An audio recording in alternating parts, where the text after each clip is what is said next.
From Viking halls to the cities of the future, terrain buffs will love our foreground hub. Watch gaming tables of all genres come to life at beastsofwar.com. Take control of armies from the 5 kingdoms of Araucania and vie for the throne of the ancient king in Wrath of Kings. Master your skills on the battlefield over on beastsofwar.com.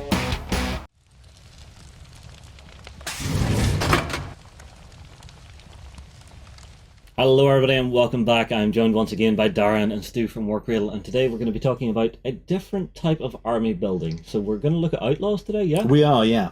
So we've talked before about how you build a force and that you use theme posses and faction posses. Yes. Okay. But the most important thing is that the models are for the faction that you're collecting. So we talked about your union, and we talked about all union based ones. Yes. Yes.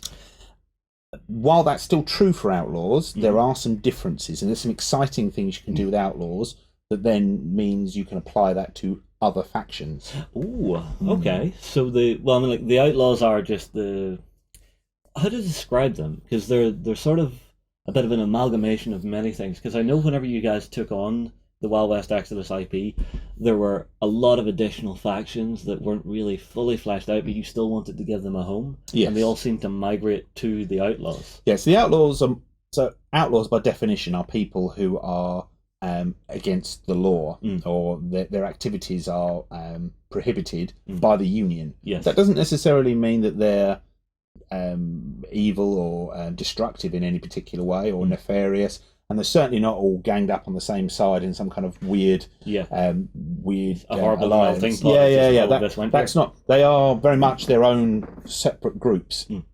There are things though that unite them more than any others, and because in adversity, when being persecuted by the Union and by the lawmen, that does tend to make allies of unlikely bedfellows. But that's part of where that comes from. But yeah, each outlaw boss has that their own theme and their own flavour, and there isn't so much of the faction identity that that other factions have. Yeah.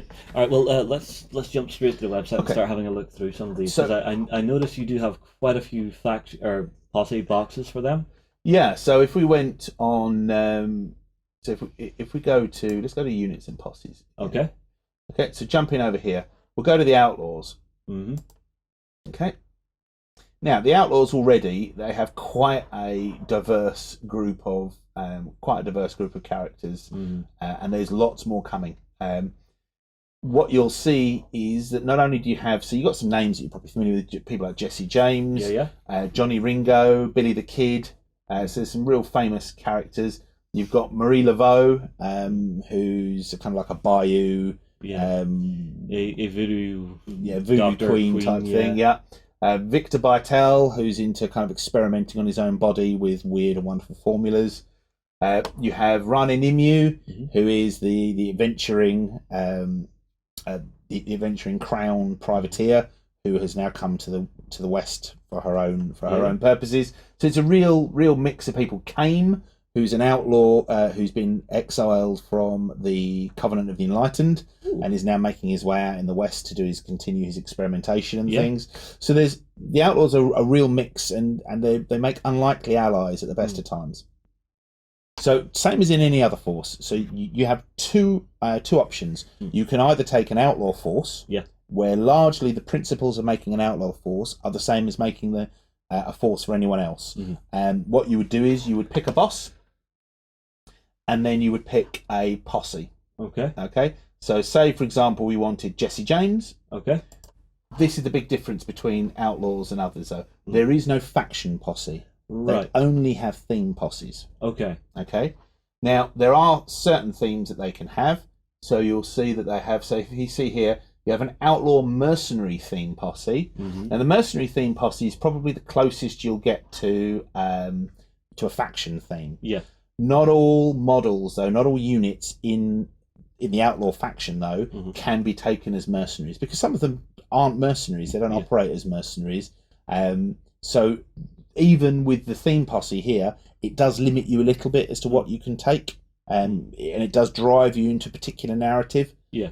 that's an aspect of how the Outlaws work, though. They are very narrative driven. Yeah, but I'm sure there are some miniatures that it would just make zero narrative sense for them to work together. Absolutely, yeah. Because there are the forces that are within the Outlaw faction. Some of them are so disparate, so different to each other that it would be like a real like grandma's quilt if you had all these kind of weird and wonderful just sitting alongside each other. And actually, from a game balance point of view, you would have two ways to go. Either from game design, you make them all less distinctive and less powerful because you have to factor in the fact that they're just going to be crammed together. Yeah, there's like a multiple Venn diagram going on here. So we've gone with the Outlaws. We really want to explore that rich narrative that they offer up because there's some fascinating different characters in there. Yeah. So, but in doing that, it does mean that it's more specific about who can go where. There are a whole bunch of models though that have the mercenary trait, and as long as it's got the mercenary trait is a thing that unites quite a lot of the Outlaws together. And what that means is that basically they will fight for money. Yeah. Okay. Now you only use mercenary theme posses if you are taking an outlaw force. You can't take mercenary theme posses in other factions. You only take it as part of building an outlaw force. Okay. Now, with your mercenary theme posse, every outlaw boss can take a mercenary theme posse because it doesn't matter who they are, where they've come from, or what their story is. Yeah. All of them, if they need to forward their own goals, they'll dig into their pocket, grab some dollars, and they'll pay some people to come fight for them. Yeah. And that's what this represents. It represents so this one would be Billy the Kid gathering up mercenary faces, mercenary hands, units, and so on, and things like bandits, things like things like some of the more cutthroat, money grabbing characters within the outlaw force or the outlaw faction are really likely to be have the mercenary trait. And you can tuck them in. So that's how you're building it. You're building as close to the kind of the classic idea of an outlaw force. People that are fighting for money. Yeah, well, I mean, like, let's say Jesse James and Billy the Kid don't get along, but, there's a train robbery coming up, we need some guys for that. Yeah. We'll go for that until we've got the loot, and then we'll maybe see who stabs each other in the back. That's exactly how that works. So theme posse, so a mercenary theme posse is basically the faction posse for the Outlaws, but it isn't a faction posse because it doesn't allow you to take everything, but it does allow you to take most of the things that's in an outlaw force. Okay, so that's the building of there. We get to theme posses though, as in same with we did with the Union and when we talked about other things, each boss has a specific posse that is unique to them. Okay, those posses, there's two interesting things about them. So you'll see this is Jesse James's theme posse. Now his theme posse is called Honor Amongst Thieves. Okay. Yep. Now, similar setup to how the other theme posses go, very much driving you down. So his first slot there, Frank James or an outlaw mercenary hands unit. So it's still got a slightly mercenary theme because Jesse James in particular is like king of the outlaws kind of thing. So this mercenary, that is how he would work. So, but it's got a bit of a flavour to it. What it then does, so there's two things to talk about. One is the bonus you get. So if all 6 slots are filled with at least one unit in the posse, then Jesse James and all faces gain the prodigious rule, which is a common rule. Yeah, I know what it does. So that's it's quite good, and it's because it represents. So yes, you have mercenaries, but Jesse James and his gang, they live like mercenaries all the time. That is how they operate. So they are the ultimate mercenary force. Yeah, definitely. The other interesting thing you'll see on the card, it's got a bunch of symbols. Yeah. And what these are telling you is Jesse James is the only unit with a boss trait permitted in this posse. That's fine. The posse may be taken in a Hex, Enlightened, or Outlaws force.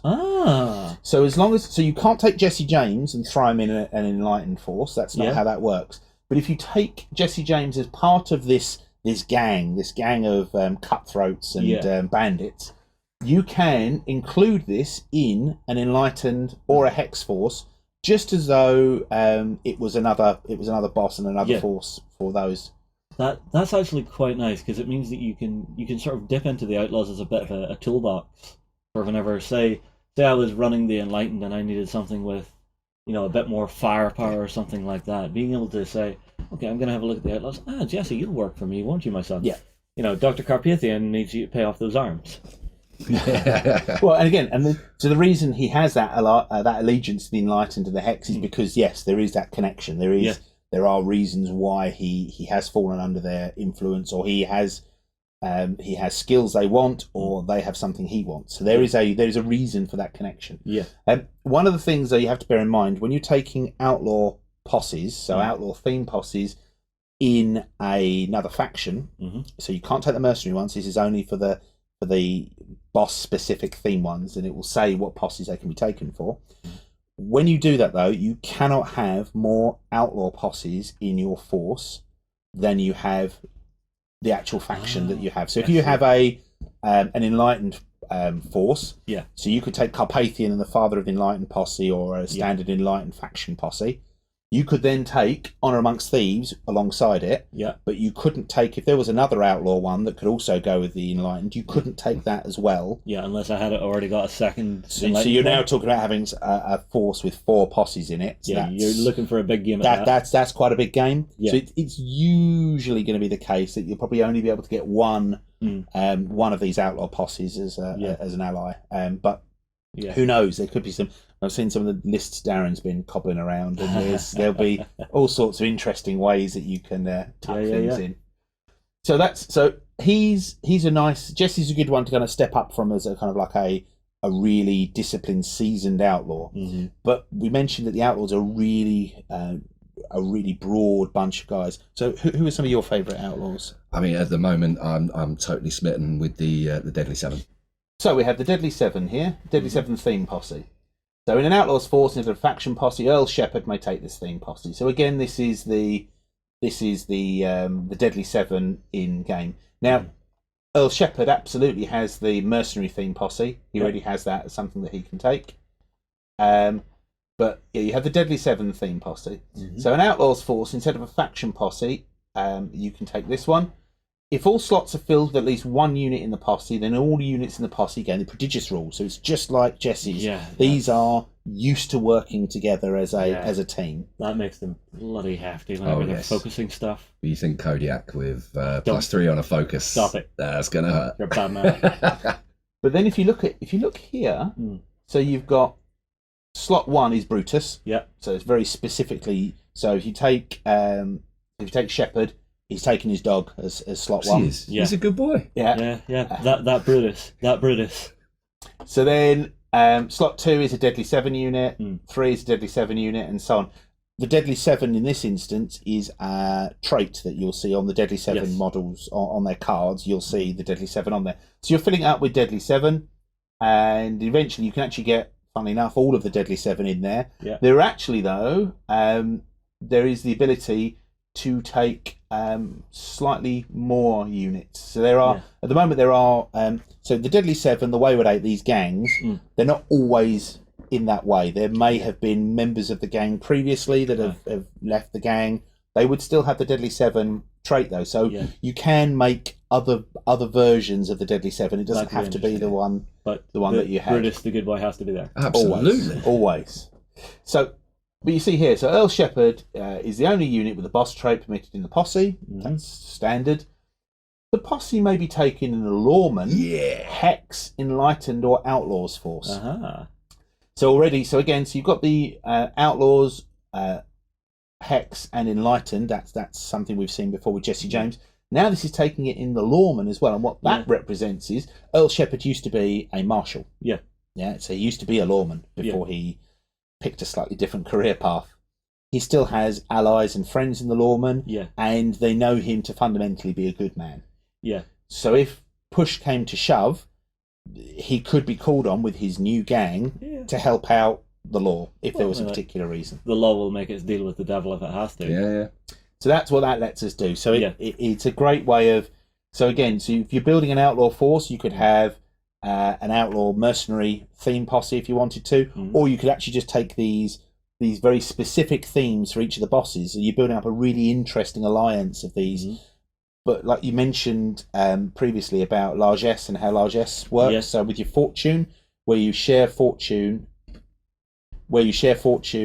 into different posses, okay, so you can have this weird mix of different bosses with their very eclectic groups, but they're only sharing their abilities and things within their own group. So it is, which it makes sense. Yeah, and particularly when you're going to get people like Ponce de Leon with the Conquistadors. Yes. You're going to get people like Pancho Villa and his Golden Army, and you're getting these really powerful, really charismatic leaders with a very, very specific group of. You've got Marcus Wayward, the Wayward Eight. Yeah. So these really interesting groups, they will come together for a common cause. If you're taking an outlaw force, you can have these weird and wonderful groups all together. Have a really interesting. You can combine them to have a boss with their posse, and then another boss with their posse, or you can go all out with one boss and really explore it and build it out. That's one of the strengths of the Outlaws, is you can really embrace one of these sub themes if you want to, or you can combine loads of other stuff together. Darren, obviously you've got like the Deadly Seven that you're liking. Any of the other ones taking your fancy there? I'm loving the Confederates. See, Stonewall Jackson's a boy, and his posse is awesome. Yeah, I did have a look at Stonewall when he first came out, and it was just like, oh, the design for that is just it was digging it, big style. The thing for me is Jesse's got his Confederate ties as well, so there's whole different stories to spin. And another thing about just throwing in an outlaw posse, even if you've got a standard faction, is it's going to vary your painting. It's going to spice that up. You can break from your normal sort of painting regimen, pick a character and maybe a guy to go with him, and just vary everything that you're doing. Love it. Yeah, and then let's say I have my main force that I have, but I'm not wanting to just take a regular unit for it. Can I pick a unit that has that they will work with my faction symbol and draw them into my faction if I have the open slot within the force? So it goes down to the traits again on the model. So if the unit has the trait that you can include, so if your posse slot lets you take a unit like that's for the Secret Service, it would let you take an agent. So that agent could be an agent that might be from the Outlaws faction. It might be from. So sometimes it'll let you do that. Some units have multiple factions that they can work for. So that will let you do it because they have the trait for that faction. So it'll be listed under their name. Yeah. So so it's not a. So you kind of ignore the words that don't belong to you. As long as it's got the word that you do need, that's fine. That's not a problem. But the only way to actually wholesale get some of these forces in is as part of these theme posses for the Outlaws. Yeah. Well, very, very cool. It sounds like the Outlaws are really just, if you see it and think it looks cool and you want to vary up your painting, vary up your play style, you can really just dip into that toolbox and see what you're going to pull out. All right, everything covered? All right, well, everybody, I tell you what, drop your comments in below. Tell us which of the sort of sub-factions for the Outlaws is really doing it for you. We'll move on. We'll see you again soon. Go ahead and check out our other content on screen now, and be sure to check out beastsofwar.com for the latest gaming news and gaming Let's Plays. And while you're at it, why not hit subscribe and remember to ding our dong. Go on, you know you want to click it. Go on.